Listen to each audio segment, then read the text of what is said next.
Welcome back guys. कुछ नए questions के साथ आगे का सेशन स्टार्ट करते हैं। चलिए, लेट अज्यूम मिस्टर बी है।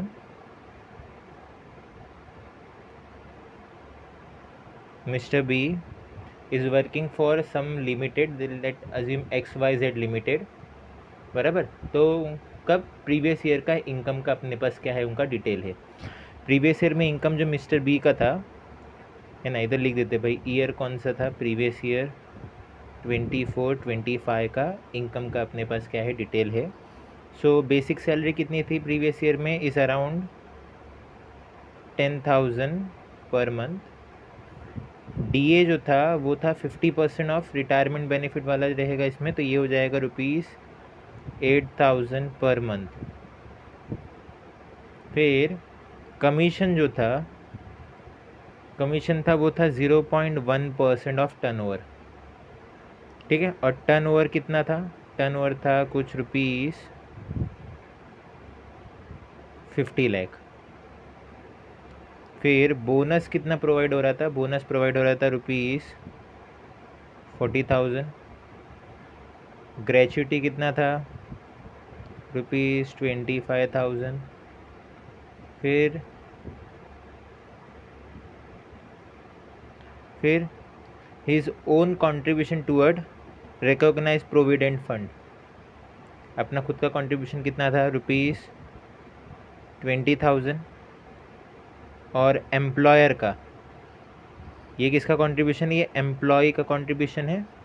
और एम्प्लॉयर का कंट्रीब्यूशन कितना था, 20% ऑफ बेसिक सैलरी। और इंटरेस्ट जो हुआ था, इंटरेस्ट जो था at the rate 13% per annum पे, वो था 13,000।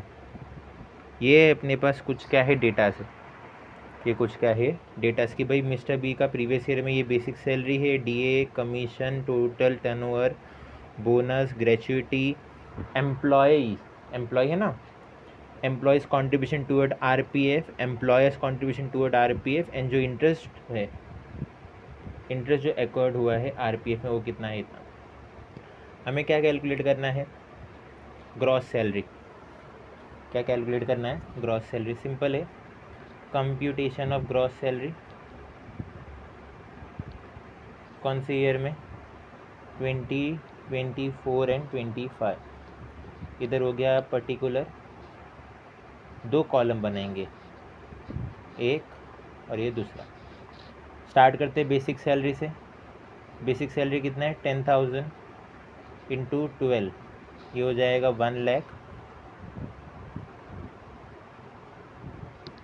1,20,000। फिर डीएनएस अलाउंस कितना है, 8,000 इंटू 12, हो जाएगा 96,000। फिर कमीशन कितना बोला है, 0.1% ऑफ 50 लाख, 0.1% ऑफ 50 लाख, जो हो जाएगा अराउंड 5,000। फिर बोनस दिया है, कितना है बोनस, 40,000। ग्रेचुइटी है 25,000, ठीक है। एम्प्लॉयर्स कंट्रीब्यूशन कितना है, employers contribution 20% of basic salary. Basic salary कितना है, 1,20,000, मतलब 20% ऑफ 1,20,000 कितना होगा, 24,000, ठीक है। इसमें से हम एग्जेम्पशन देखेंगे भाई, एग्जेम्प्ट कितना रहेगा, तो कितना एग्जेम्प्ट रहेगा, याद है हमने पढ़ा था, कितना रहता है,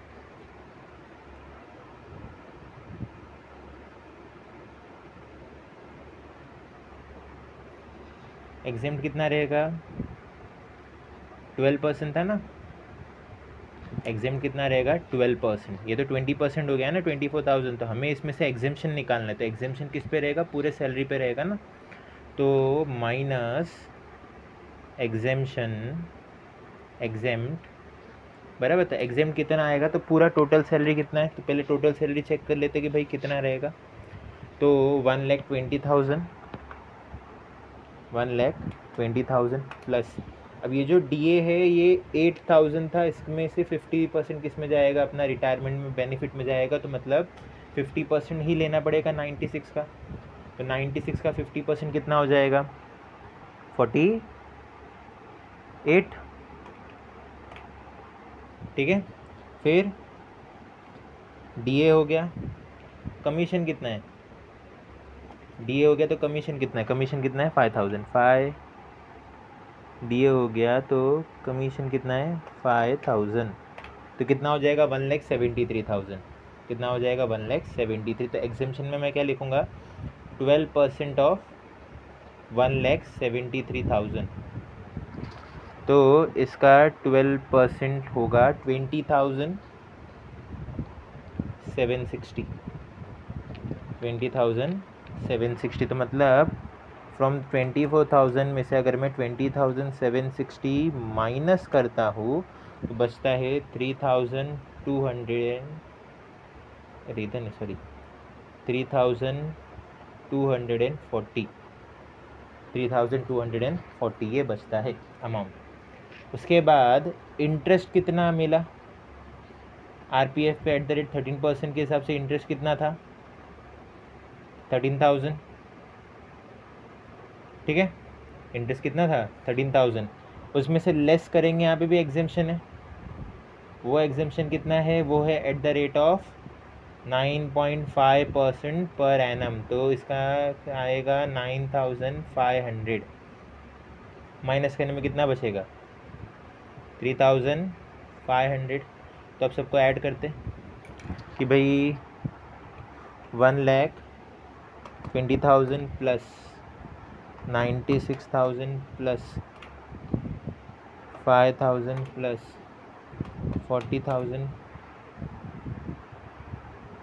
अरे गलत हो गया 1,20,000 plus 96,000 plus 5,000 plus 40,000 plus 25,000 plus 3,240 plus 3,500 आएगा। टोटल ग्रॉस सैलरी कितना आएगा 2,92,740, ये है ग्रॉस सैलरी, ये क्या है ग्रॉस सैलरी। आई होप समझा होगा, बहुत सिंपल है कैलकुलेट करना gross salary. Next question try करें, नेक्स्ट क्वेश्चन चलो।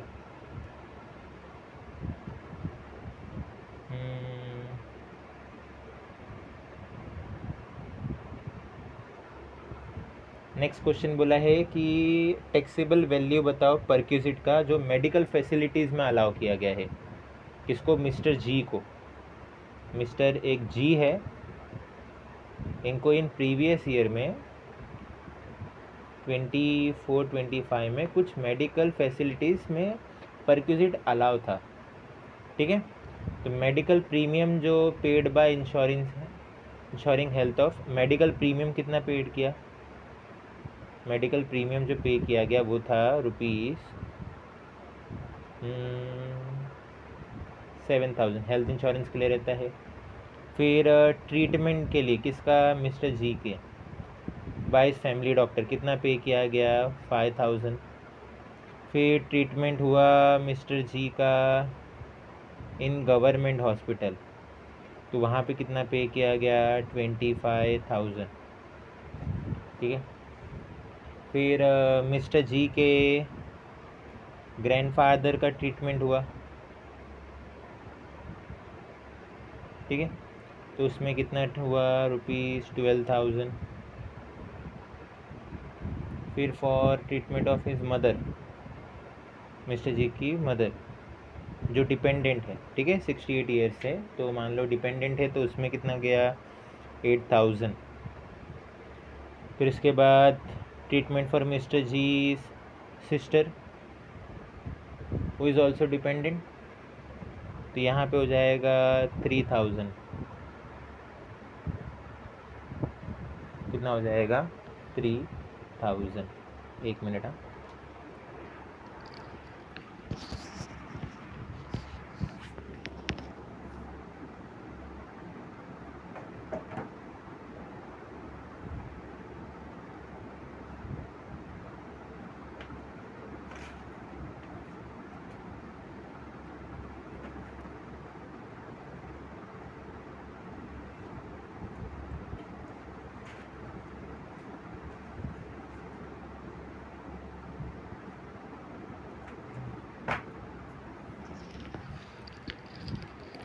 Okay, I am back.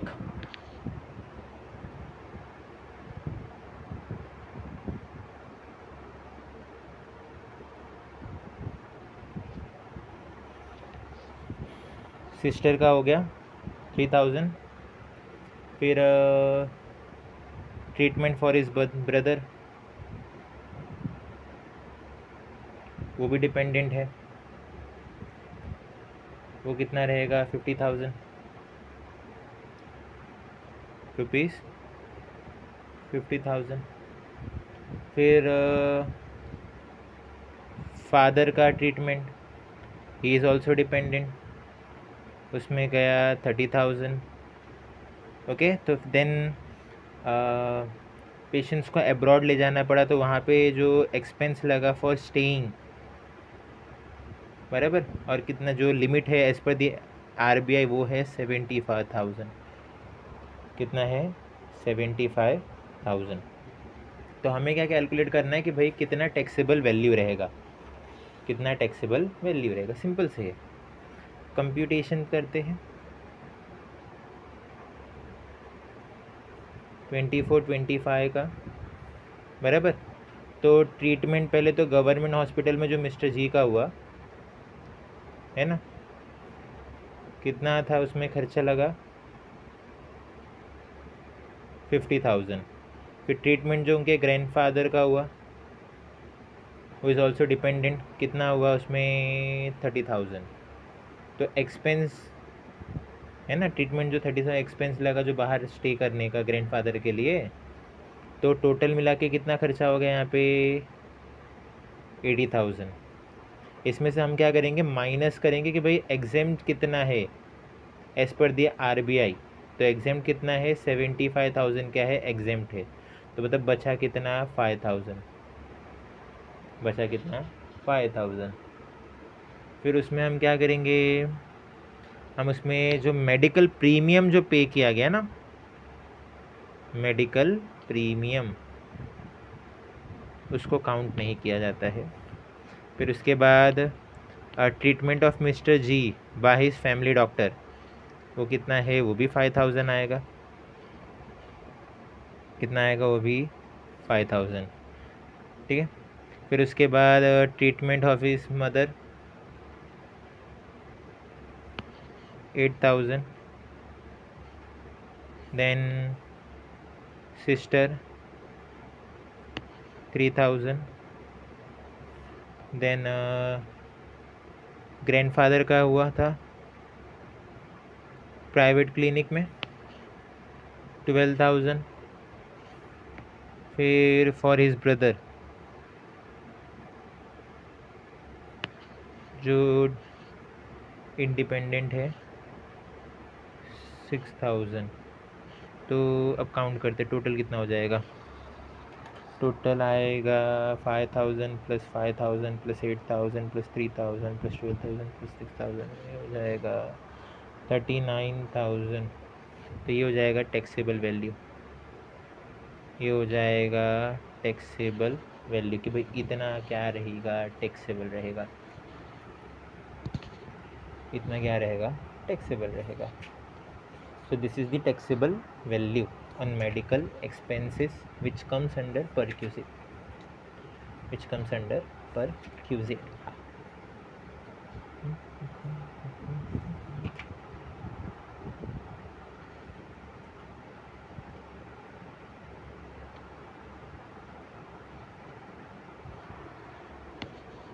चलो आज के लिए ये 2 क्वेश्चन, मिलते हैं नेक्स्ट वीडियो में नए क्वेश्चन के साथ।